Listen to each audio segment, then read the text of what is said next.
right, welcome to today's episode of Tomorrow's Leader, where we dive deep on all things leader related to leading yourself and leading others. I am John Laurito, your host today and every day. So, couple thoughts. First of all, for those of you who have been asking, I greatly appreciate you asking about two things. One is my TED Talk. When is that coming out?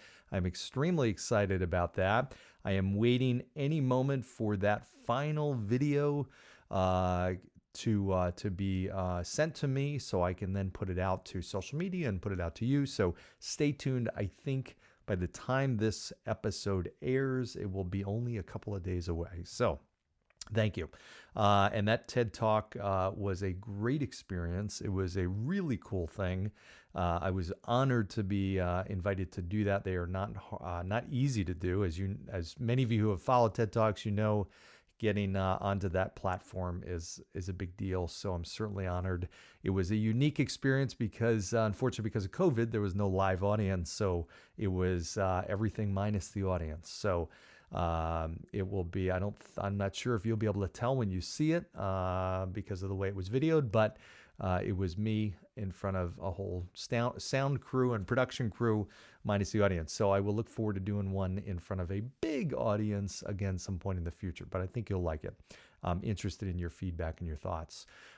Secondly, my book, Tomorrow's Leader, How the Best Leaders Get Better in a Fast-Changing World, is coming out very, very soon. It is in the final phases of production. It should be available for pre-order literally in the next few weeks, and I will make you very aware of that. I appreciate, again, all of you who have been eagerly awaiting that. It has been a long journey, about a year and a half, and very proud of it. It is chock full of stories, all kinds of stuff. You think I got stories in the podcast. There's all kinds of stories, new stories that you have never heard of. It is one story after another, but all about leadership and how to lead your life more effectively and live more in a happy place, as well as to lead your organization to greatness. So I think you're going to like that as well. So stay tuned. Okay, so today's topic. So I was reflecting back on somebody was talking, we were talking about your competitive advantage, and I was relaying a story that I thought made a really good point. I figured, okay, let me share this on a podcast because it was kind of an interesting experience. And you know me well enough to know that I will give props to great organizations and when they do great things, and I'll also be really open with organizations that don't. So this organization does a lot of great things, and they produce a fantastic product. But in this case, their sales pitch was lacking big time. So I'll tell you about it. So the company that I'm profiling today is Bose. So Bose is one of my favorite companies, technical companies out there. It is a phenomenal speaker system. If you've ever had a Bose speaker system on whatever it is, earphones or speakers or anything, you know the quality is like top notch. So if you've ever gone into a Bose store, I went into one of these a while back. So this is a few years ago, and I remember being excited. I was looking at the time to set up some surround sound in my place, and I had done a bunch of research. I had looked at different speakers and different systems and everything like that. This was a number of years ago. So, and I remember walking into the Bose studio, and he said, have you gone through our demo? Have you actually heard what these speakers sound like? And I said, no. I said, I would love to hear if you can give me kind of a sample. He said, okay, come on back. So he led me to the back of the store where they have this separate room that's set up almost like a little home theater. And you sit down in this comfy chair, and there's these huge Bose speakers, in the corners of the room, and they've got this big screen, and you're like, wow, this is a pretty neat theater. I got a feeling I'm going to be pretty impressed. And so they start this demo, and I got to tell you, the sound quality was unbelievable. It was like super, super impressive, and it was all pre-done, this sales pitch. It was video and audio kind of experience. And it was almost like you're in a movie theater and you're getting that Dolby sound, that speaker sound. This was the Bose speakers, and these big, huge speakers are vibrating and shaking and, big bass and everything like that. And your ears are like on overload, but it is unbelievable. And at the end of the presentation, so I'm thinking, okay, this is great, but I'm sure it's going to be super pricey. And I don't have a home theater like this. This wasn't what I was looking to build and design. And I don't really want these, it's a lot. So they end the presentation and they said, now you would expect this type of sound from Bose, and you would expect this sound from speakers like this, which were these huge, like 4 or 5 foot speakers. And at that moment, what they did is they lowered the speakers, and all it was a shell, and the sound wasn't coming out of these huge speakers. They were coming out of these little tiny things that were affixed to the wall. And it was like mind-blowing. It's like, what? Wait a sec. Are you kidding me? Like, that big sound came from those tiny little speakers, and that was their point. And it was such a masterful way to make that presentation. It was like, wow, I was just blown away. I'm like, all right, I'm sold. Here's my credit card. And so the guy comes out and he's like, hey, what'd you think? I'm like, honestly, I was like blown away. I had no idea these speakers were that small and so powerful. You're telling me that's legit? Like, he's like, honestly, these 4 little tiny speakers put in the high corners of your room or wherever you want is going to produce that sound. I'm like, wow. I'm like totally blown away. And so I'm like, the driver in me takes over. I'm like, okay, well, how much is the system? And it was something like, I'm going to say $2,500 or $3,000, something like that for 4 speakers. It was well above the average price level. In fact, I had done my research, and the ones that I was going to go with were something like, I don't know, $700. Now, again, this is like years ago, so I can't remember exactly, but it was fair to say that the Bose was like 4 times the price of what the ones were that I researched. And I researched ones that were apparently really well rated in the market. Those audio techs that are listening are probably, like, what? That's just, those prices don't make sense. Well, okay, give me a break, because this was like 15 years. Maybe it was 20 years. I don't know. It was a long time ago.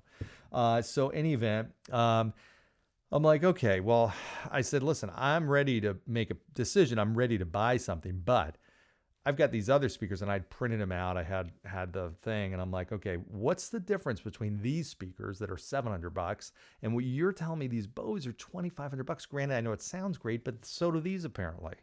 So what's the real big difference?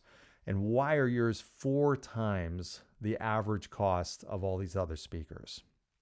And the guy, you would have thought nobody had ever asked him that question before. The guy looked a little like nervous, and he said, well, and he stammered a little bit, and he had the control. There's a remote control for him. And he said, well, with the Bose, there's a lot of different features with it. And I'm like, well, what's the difference? And right away I'm thinking, okay, this guy doesn't know his value proposition. And he said, well, with Bose, you don't have to point it directly at the speakers. You can point it anywhere, and it'll still connect, and the control will still work. Okay, really? That's the difference? That's 4 times the value? That's the first answer to my question? That's number 1 on the list? Is that what the sales training program taught you? I don't get it. And I don't think I got any other answer beyond that. I actually think that was it. That was one and done. That was the difference maker. And granted, I, even as a consumer, could have told you, I could have given a better answer than that. I could have said, well, the quality is really, really good. Yeah, for the maybe totally untrained ear, maybe you wouldn't notice that big of a difference. But I just sat through this demo. It was pretty mind-blowing. So you could have gone down that road, the quality of the speakers, all kinds of different things. I don't know, the color of the speakers, whatever. But the control, you don't have to point it at the thingy? What? I was baffled. So needless to say, I did not buy Bose speakers. I have bought other Bose speakers, but I did not buy those Bose speakers, that surround system. And I could have possibly, had I had the right salesperson and had they really shown me and convinced me why these were worth 4 times. I don't know, maybe they weren't, but there's a lot of people out there that have bought Bose surround sound, so I'm guessing other people felt like they were.